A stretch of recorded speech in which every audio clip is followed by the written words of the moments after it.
Dès l'âge de 17 ans, Luis Royo Ibanez s'engage dans l'armée républicaine en Espagne. C'est un idéaliste. En février 1939, fuyant la dictature franquiste, il parvient à se réfugier en France. Un an plus tard, entendant l'appel du général de Gaulle, il décide de rejoindre ceux qui refusent de subir le nazisme et le fascisme. Mais le chemin est peuplé d'obstacles. Il doit d'abord s'engager dans la Légion étrangère à Marseille avant d'être envoyé au Maroc. Puis, il déserte pour rejoindre le général Leclerc et sa 2e DB, fer de lance des forces françaises libres gaullistes.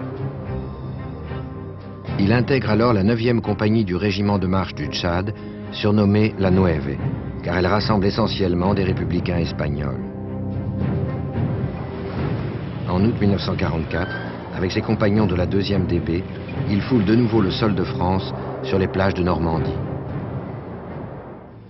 Immense honneur pour lui et ses compatriotes, ils font partie des premiers soldats à entrer dans Paris le 24 août 1944 à bord d'un half-track nommé Madrid. Il part immédiatement dans les Vosges pour combattre. Blessé au front, il sera finalement démobilisé en 1945.